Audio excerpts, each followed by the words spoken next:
Black Hat Roy, authored and narrated by Cazu, G Williamson.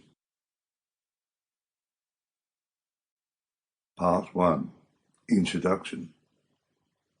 Old Black Hat will visit us all sooner or later in our lives. That is an unavoidable fact. He is neither a would-be friend or an enemy. He just is. Our lives are little more than a game that we are compelled to play. While engaged in the game of life, we are the central character in our own story. This is the story of Claude Vincent. It is a tale that includes risks, hard-won achievement, success, mistakes, failure, happiness, death, romance, love, and tranquility. I take pleasure in dedicating this story to everyone who understands that our lives, while here in this dimension, are but a game that must be played. A game may be, but one that must be played with honesty, responsibility, compassion, morality, empathy, dignity, bravery, and love. Please enjoy this story. End of part 1. Black Hat Roy, authored and narrated by Cazu, G Williamson.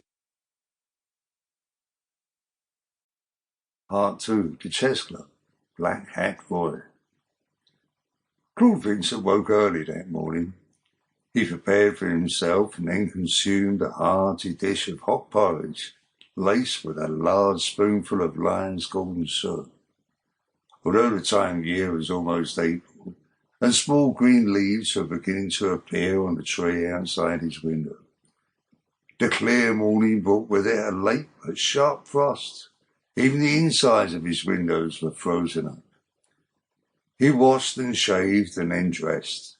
Before opening his front door, he put on his winter overcoat, gloves, and red woolen neck scarf. He left the house and briskly crossed the park. He made his way to Muswell Hill, from where he caught the bus to Highgate Village. Although the bus journey was little more than a 15-minute trip, it as always gave Claude time to think. Sometimes too much time. Having arrived at his destination, Claude descended from the top floor of the bus and disembarked. By then, the morning sun had begun to lift the temperature somewhat, and a brisk walk to the chess club warmed him enough that along the way he discarded and pocketed his scarf and gloves.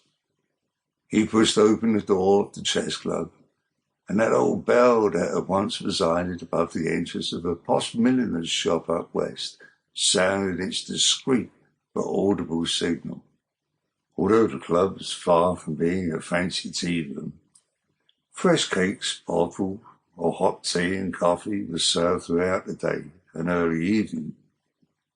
From the serving counter, Claude purchased a pot of tea, along with 2 homemade biscuits and a slice of bread pudding.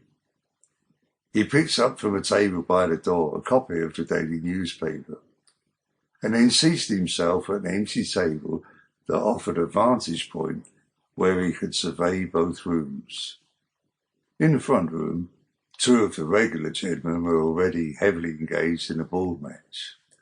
To the rear of the club, almost lost in a thick cloud of pipe tobacco smoke, several members were discussing politics.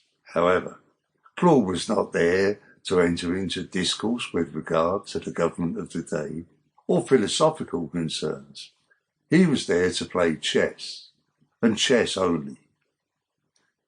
Claude, by dipping his biscuits into the china cup that contained his quickly cooling tea, he browsed the newspaper. This was for no other reason than to avoid thinking about himself or life too much. As was the custom at the club, a couple of visitors had positioned themselves at empty tables and set up a chessboard. This was an invite to any would-be challenger. These 2 Claude had played in the past. One he judged to be a weak player, and the other a cantankerous old fart, who talked far too much throughout the game. So he declined to take up either of their offers. Sample complete. Ready to continue?